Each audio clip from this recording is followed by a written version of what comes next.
Hola, saludos, espero que se encuentren muy bien. Mi nombre es el profesor Alexander Venegas Vargas, a cargo de la asignatura de Ciencias y Biología para el CONET en la sede de San José. Para esta semana, las tutorías que nos vamos a referir a ello tiene que ver con la segunda unidad que se llama Ciencia y Tecnología, específicamente con el tema de energía del nivel de Ciencias de octavo. ¿Qué es la energía? Podemos tener dos definiciones y vamos a ir dejarla un poco más específica. Dice que la energía es una capacidad que tienen los cuerpos para realizar un trabajo y producir cambios en ellos mismos o en otros cuerpos también. Es decir, el concepto de energía se define como la capacidad de hacer funcionar las cosas.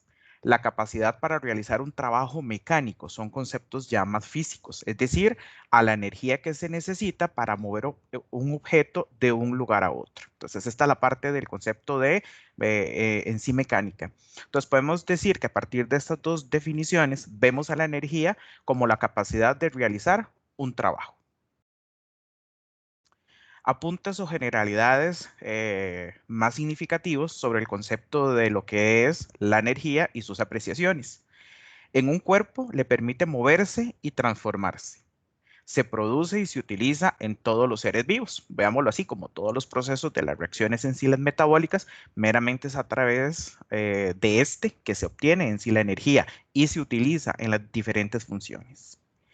Ejemplos que requieren de energía para tener un poco el concepto más aplicado, cuando las plantas crecen, los mismos seres vivos, el movimiento que tienen los seres vivos y todo el funcionamiento que pueden llevar a cabo las diferentes herramientas y los objetos como los electrodomésticos, etcétera.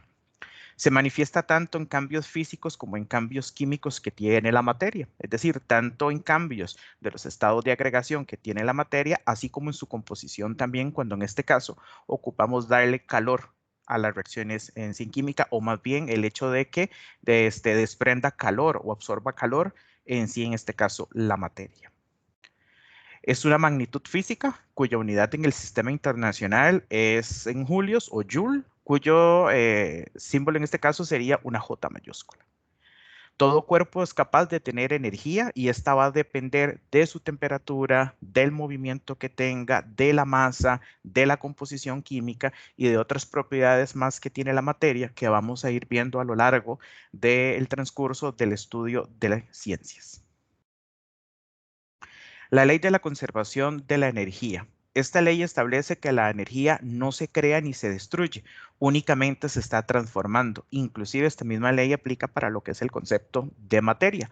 La materia, todo lo que existe en el universo, así como la energía, no se crean ni se destruyen, no aparecen por azar de la nada, sino que estos lo que hacen es transformarse de una forma u otra. Quiere decir que la energía cambia de una forma u otra o que también se transfiere de un cuerpo a otro.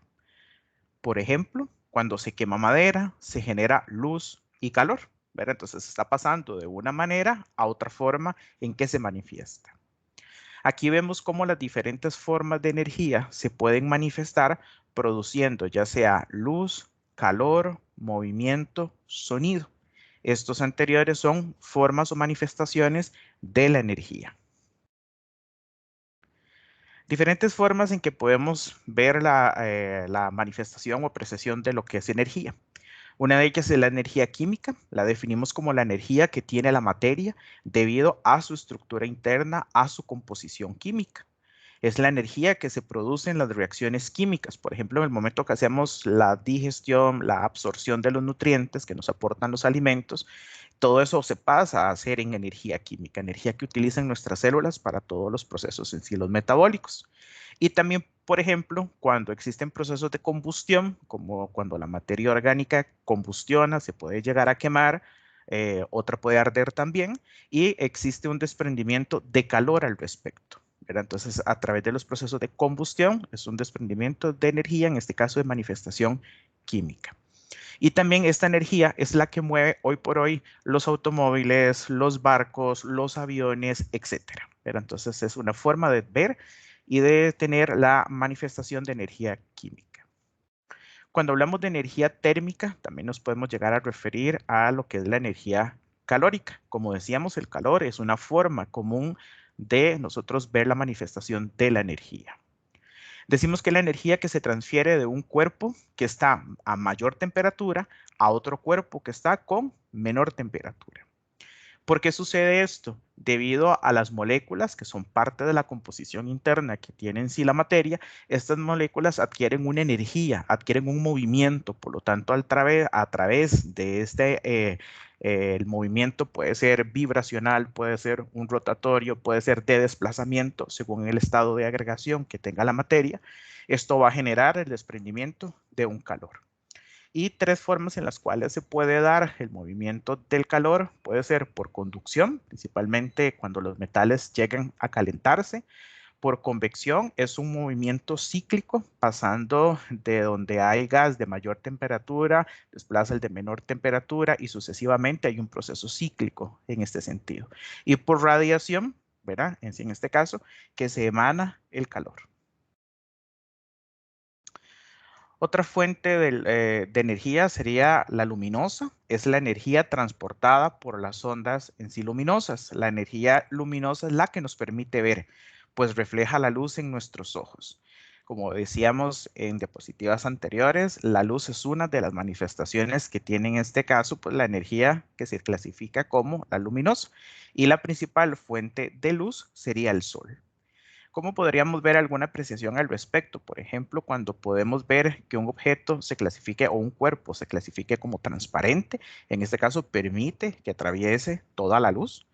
Un objeto que es translúcido permite que atraviese algo de la luz, cierto tipo de luz. Y cuerpos opacos que impiden completamente el paso de la luz. Energía sonora. Hablamos de que esta energía es transportada por ondas sonoras, la cual se obtiene a partir de la vibración de un cuerpo. Por ejemplo, el efecto vibrante de una cuerda de guitarra llega hasta nuestros tímpanos, lo que nos permite oír. Aquí donde sería este cuerpo que adquiere la vibración es el tímpano. En el momento que las ondas sonoras están llegando hacia el tímpano, este entra en una frecuencia en sí especial, que es una vibración, y por lo tanto hay una transmisión de la información por los impulsos nerviosos hacia el cerebro para en este caso poder tener el sentido del oído. La energía eléctrica es la energía que se obtiene a partir del movimiento de las cargas eléctricas. En este caso son los electrones, y que están en el interior de los materiales, los conductores. Recordémonos que habían en sí materiales que son conductores, que son aislantes o superconductores de lo que sería la corriente eléctrica, ¿verdad? Entonces los conductores tienen la capacidad de, en este caso, fluir o transmitir los electrones, que estos fluyan de un lado a otro, de un cuerpo a otro, que también sea conductor, y por lo tanto se permite este movimiento de cargas eléctricas. Por ejemplo, dice la energía eléctrica transportada por la corriente eléctrica en nuestras casas y que se manifiesta en diferentes maneras, desde prender un bombillo, un electrodoméstico, etcétera. Está también una energía nuclear, que es la energía que está almacenada dentro del núcleo del átomo y que se libera mediante las reacciones nucleares de fisión y de fusión de los núcleos atómicos. De fisión, en este caso, hablamos de separación de los núcleos, y de fusión cuando se unen en sí algunos núcleos en sí atómicos. En la parte superior de la diapositiva les estoy mostrando una imagen básica de lo que sería el átomo para que veamos que en estas dos tipos de energía que estamos viendo, la eléctrica y la nuclear, estamos específicamente hablando de de energía de lo que es del átomo, ¿verdad? Uno es específicamente de los electrones, entonces de ahí viene la corriente eléctrica cuando los electrones entran en movimiento, y la energía que está concentrada propiamente en el núcleo, que es muy alta, es una energía que libera mucha energía en el momento que se pueda llegar en sí a obtener, y por lo tanto tiene muchas aplicaciones, principalmente en medicina. Hablamos de la bomba en sí cobalto, ¿verdad? Libera una energía especial para hacer una trazabilidad de radioisótopos y poder ver o detectar tumores o zonas en sí, las cancerígenas. También para determinar la edad de los fósiles, ¿verdad? El carbono 14 ayuda mucho a saber, según la cantidad del radioisótopo que haya de carbono, saber a qué época del proceso de evolución de la Tierra, del planeta, se encuentra aproximadamente el origen de este fósil. Inclusive también en las centrales en sí, las nucleares, a partir de ellas se genera una gran cantidad de energía cuyo fin es la producción de la energía eléctrica, ¿verdad? Importante también tener mucho cuidado porque al liberar gran energía hay que saberla controlar muy bien, si no esto lleva a grandes catástrofes como explosiones en sí al respecto. Y también que debido al mal uso y al abuso que hace el ser humano de procesos de ciencia y tecnología, desgraciadamente ha tomado la aplicación de esta energía en sí nuclear en las bombas atómicas, ¿verdad? Entonces también por eso es que son tan devastadoras, tan destructivas por la gran energía que emana hacia los lados en este caso y destruye lo que haya en su camino. Entonces aquí fue por un mal uso que se le dio, en este caso por parte del ser humano, no porque la energía nuclear por sí misma sea en sí perjudicial. Otra forma es la hidráulica, una forma de energía que abunda mucho en nuestro país. En este caso utilizamos mucho por temas de represas, en sí las hidroeléctricas, el aprovechar el caudal del agua y la fuerza con la que ésta puede llegar a caer para generar el movimiento en turbinas. Y estas turbinas mueven a su vez las partículas en sí electrónicas o los electrones y fluye o genera energía eléctrica. Entonces dice que la energía hidráulica es la energía que se genera a partir del movimiento del agua, lo que provoca el movimiento de turbinas responsables de producir la electricidad. Constituyen en esencia la energía que llamamos entonces hidroeléctrica. La energía eólica es aquella que se aprovecha a través del aire. Es un tipo de energía que hace funcionar las veletas y los aerogeneradores y se usa para llegar a producir electricidad. Entonces, como estamos viendo en la imagen, hay una veleta que a través del movimiento de estas aspas va generando un flujo también de energía interno que se canaliza después esa producción de en sí energía en energía eléctrica también. La energía geotérmica es liberada en forma de calor desde el interior de la Tierra. Sus principales fuentes naturales serían los volcanes, ¿verdad? En este sentido, ese calor se utiliza para llegar a generar la electricidad. Se puede aprovechar esta energía cuando está en forma de gases, cuando hablamos de las fumarolas que hay en los volcanes, cuando hay vapor y agua hirviendo, en este caso los geyser, y también cuando hay agua caliente, que hablamos de los termales. La energía solar corresponde a la energía pues obtenida directamente del sol, el sol como principal fuente de luz y calor para nuestro planeta. Y también existen ahora dispositivos llamadas las fotoceldas o las fotovoltaicas que pueden en este caso tomar la energía solar y hacernos un proceso de transformación hacia energía eléctrica. La energía magnética, aquella que permite a algunos cuerpos atraer o repeler ciertos materiales, como ejemplo un imán. En la industria se usa mucho, por ejemplo, para levantar objetos muy pesados mediante electroimanes muy potentes. Inclusive hay algunos tipos de trenes que trabajan por magnetismo y llegan a causar un proceso de levitación, es decir, hay una ligera separación entre el riel y el cuerpo del tren, dado que a este magneto le permite llegar a causar este proceso. La energía de mareomotriz es la energía que utiliza el movimiento de las mareas y las olas del mar para llegar a generar la electricidad.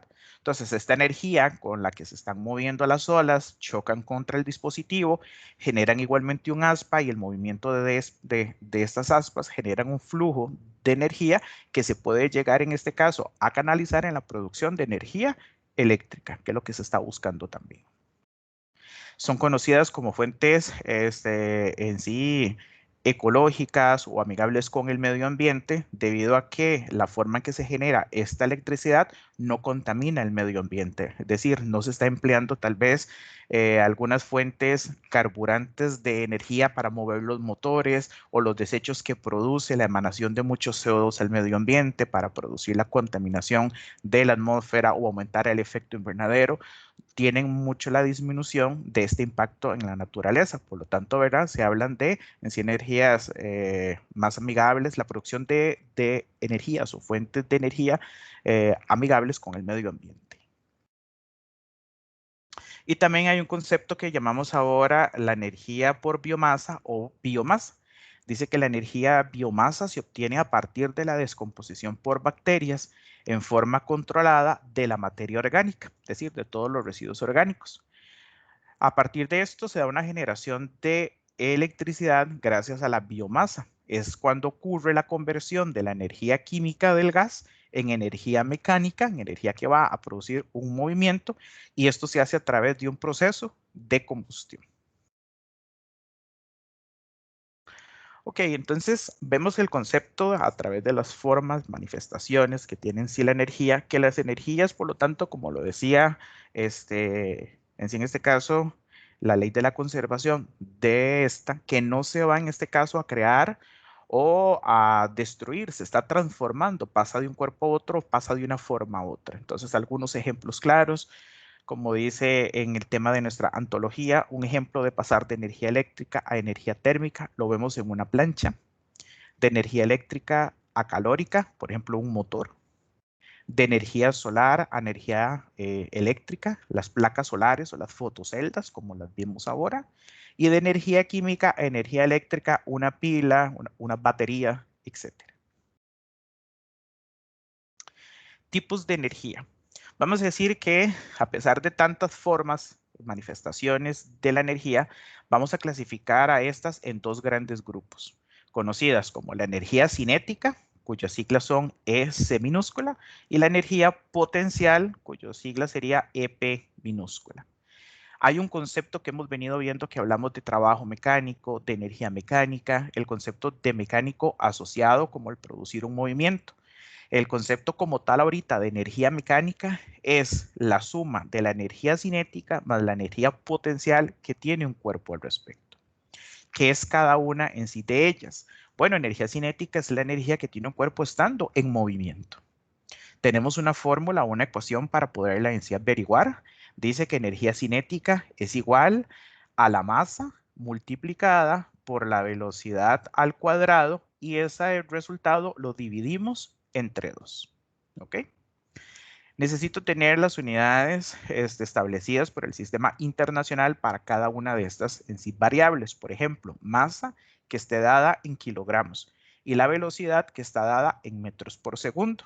Si en los ejercicios que a ustedes se les presentan las unidades están en otras en sí expresiones, deberíamos de hacer los factores de conversión para expresar todo en sistemas del SI.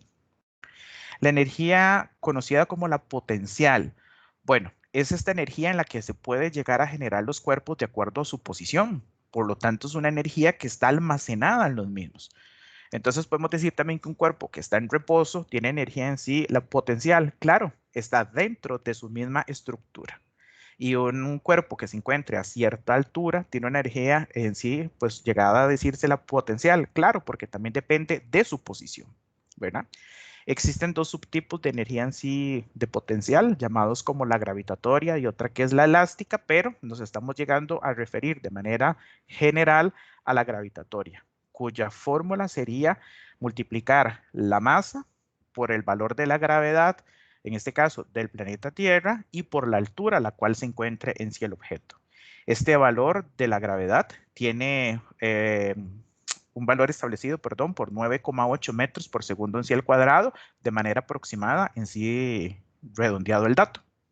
Y recordemos igual a como lo dijimos en energía cinética, necesitamos tener las unidades del SI para cada una de estas variables. ¿En qué sentido? La masa en kilogramos, la gravedad siempre va a estar expresada en metros por segundo al cuadrado, en este caso, y la medida de la altura tiene que estar en metros. Igualmente aplica que si estas variables están expresadas en otras unidades o subunidades del sistema en CSI, las paso al valor en sí el general fundamental.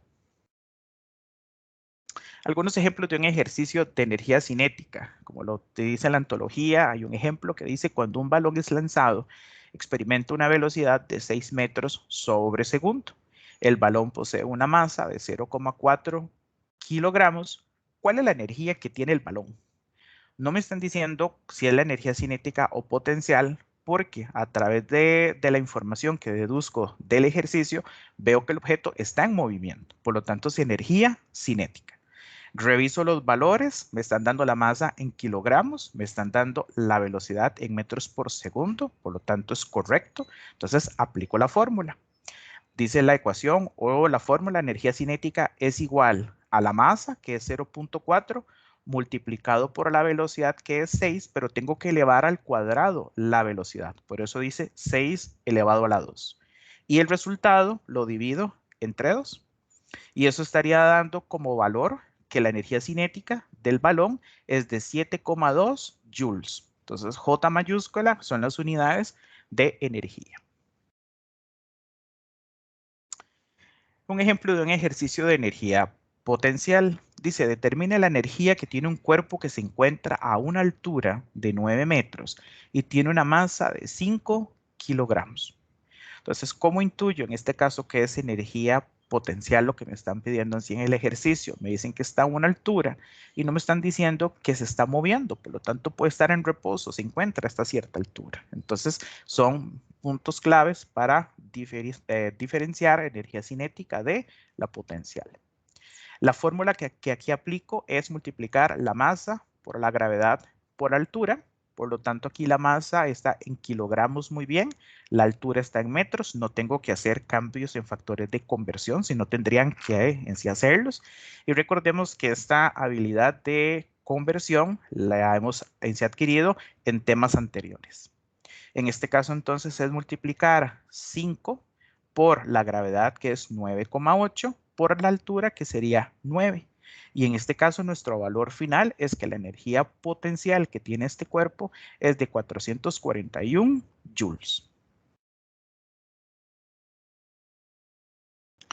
Ok, hay un tema que trae la ontología que también dice la medición de la temperatura durante las transformaciones de energía.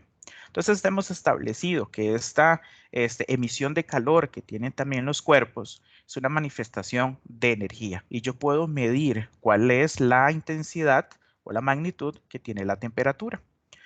Para trabajar con temperatura tengo 3 escalas en sí reconocidas. La escala Celsius, muy utilizada en nuestro país, la Fahrenheit y la Kelvin, la que establece el sistema internacional.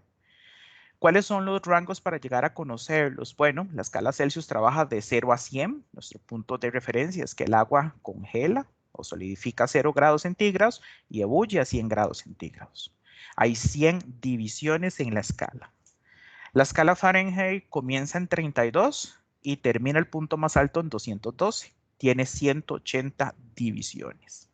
Y la escala Kelvin tiene como su punto más bajo el menos 273 y tiene su punto más alto en el 273, perdón, el 373. Entonces estamos hablando de también 100 divisiones.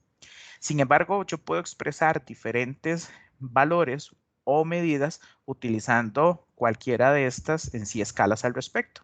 Entonces, en la cuadrícula que tengo a la parte derecha, tengo cómo pasar de un factor de conversión de escala a otro factor de conversión de otra escala. Entonces, lo que tengo que en sí aplicar es tomar lo que me da en sí la fórmula y poder averiguar, en este caso, los datos. Por ejemplo, dice, para pasar de Kelvin a Celsius a los valores de Kelvin que me da el ejercicio, le resto menos 273,15. Para pasar de Fahrenheit a Celsius, tengo que establecer esta en sí operación. Establezco el factor 5, un factor de multiplicación interna a los grados de Fahrenheit, le resto 32. Una vez que he hecho esta resta, lo multiplico por 5 y lo divido entre 9. Cuando voy a pasar de Celsius a Kelvin, tomo los Celsius que me da el ejercicio y le sumo más bien 273,15.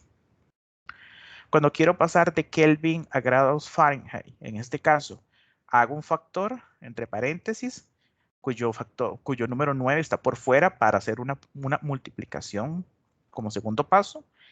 Realizo primero lo que está dentro del paréntesis, que es que a los grados Kelvin le resto menos 273, lo multiplico por el 9, ese resultado después lo divido entre 5 y al final le sumo 32. Para pasar de Fahrenheit a Kelvin, tomo los grados Fahrenheit, le resto 32. Una vez que tengo este punto, lo multiplico por 5, lo divido entre 9 y le sumo 273,15. Y finalmente, para pasar de Celsius a Fahrenheit, me dice el sistema, tome los grados Fahrenheit, multiplíquelos por 9. Ese resultado, divídalo después entre 5 y por último, súmele 32.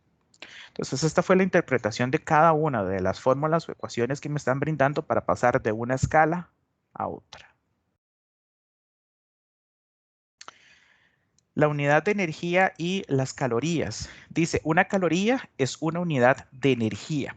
Cuando escuchas que algo contiene, por ejemplo, X calorías, aquí por ejemplo pusimos 100, es una manera de describir la cantidad de energía que podría recibir nuestro cuerpo al consumir eso. Entonces, las calorías las estamos hablando específicamente cuando son los nutrientes, los alimentos que nos están aportando estos nutrientes, cuánta energía nos está aportando. Entonces, nos referimos a procesos metabólicos, a procesos asociados a seres vivos en este caso. Entonces, ¿verdad? Es una manera también, así como hay temperatura, calor, procesos de temperatura y tenemos escalas para esta información. Para hablar sobre la fuente de energía que nos brindan los alimentos, estamos hablando del concepto de las calorías. Y se nos brinda un factor de conversión. Una caloría es igual a 4,18 joules, pero también como se aporta gran cantidad de energía, mejor hablamos en una unidad un poco mayor, en kilocalorías.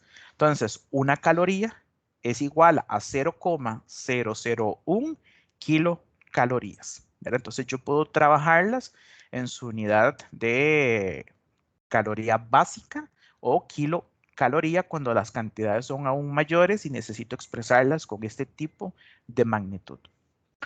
Dice, por ejemplo, el caso, Daniel va a la soda que se encuentra en el barrio y pide una hamburguesa con queso y jamón. Investigando un poco más al respecto, se da cuenta que este alimento como tal tiene 490 calorías. Pregunta, ¿cuántos joules o julios consume Daniel? Entonces, a partir de la información de que una caloría es igual a 4,18, solamente una es igual a 4,18, aquí él más bien está consumiendo 490. Matemáticamente lo que tendría que hacer es tomar las 490 y multiplicarlas por 4,18. Y esto me está dando 2048,2 joules. ¿Qué pasa si ahora le agrego un procedimiento más y lo quiero expresar en kilocalorías al respecto este mismo dato? Ok, entonces yo ya sabía que una caloría es igual a 0,001 kilocalorías. Entonces el dato anterior lo multiplico por este último dato y por lo tanto me va a dar ahora 2,0482 kilocalorías. Simplemente factores de conversiones lineales básicas, no están ni complicadas al respecto, son maneras de expresar en diferentes magnitudes, en diferentes unidades también, los valores que estamos llegando a obtener. Y ya como parte final, como proceso en sí reflexivo, sobre el concepto del uso racional de la energía con la intención de disminuir la huella ecológica. ¿Ok? El concepto de huella ecológica, para que también nos quede claro, no estoy buscando un valor o impacto tan alto en el valor como tal de en sí la huella. Más bien yo tengo que disminuir esa huella, yo tengo que disminuir ese rastro. Entonces, ¿qué significa como tal dejar mi huella ecológica? Dice que es un indicador que facilita la medición del impacto que tiene un modo de vida determinado sobre el planeta. Es decir, yo como ser vivo, todos nosotros, todos seres vivos que tenemos espacio en este planeta, cuánta carga le representamos al sistema por consumir alimentos, por producir residuos, por utilizar los recursos naturales, etcétera. Pero entonces ese es impacto que genera mi existencia en el planeta. Entonces el sentido de hacer un uso racional de la energía es para disminuir esta huella en sí ecológica. ¿Por qué? Porque la manera en las que las diferentes formas de energía fueron en sí obtenidas, como les decía anteriormente, pudieron haberse utilizado fuentes carburantes como el petróleo, cuyos procesos residuales son altamente contaminantes. O también, cuánto recurso en sí natural se tuvo que emplear para producir en sí esa otra energía o ese tipo de en sí energía. Entonces la idea es no poner en detrimento a la calidad ni la cantidad de los recursos naturales. Por lo tanto, las diferentes formas de energía que estemos nosotros llegando a utilizar, darles un uso racional. Por ejemplo, se hace fe o mayor punto reflexivo en la ontología, en que el ahorro de energía es cualquier acción que tiende a hacer más eficiente el consumo de energía sin deteriorar la calidad del servicio obtenido por el uso de esta. Entonces, realmente usar lo que se necesita y hacer procesos de ahorro de energía. El uso adecuado de la energía es realizar hábitos más responsables cuando ésta la vayamos a utilizar y, por ejemplo, hace hincapié al tener mucho cuidado y revisar el estado que tienen los electrodomésticos con ciertos fallos o en mal estado, consumen más energía, inclusive tenemos mayores problemas de cortos eléctricos y de que produzcan incendios en este detalle. También el hecho de ser consciente de cuántas luces puedo tener prendidas así en la casa, las que sean necesarias. Podernos pasar a en sí bombillas de tipo LED, ¿verdad? Que son de luz blanca, que consumen menos energía, inclusive generan ambientes más cálidos porque no emanan tanto calor como el bombillo, que es una luz en sí amarilla, aparte que puede ser un poco más incómodo el tono, el de luz amarilla, genera más calor al respecto y prácticas más ecológicas que vienen cada vez con un poco más de fuerza porque también ya el acceso a estas ha sido más económico en sí el recurso, las fotoceldas para poder en este caso absorber cantidad de luz solar que después el mismo sistema transforma a luz eléctrica y que se puede hacer uso inmediato en nuestras casas al respecto. Entonces, muy bien. Esta sería la información que tenemos preparada para la tutoría de esta semana. Que les sea de bastante provecho. Nos estamos llegando en sí a comunicar. Hasta luego y un placer. Gracias.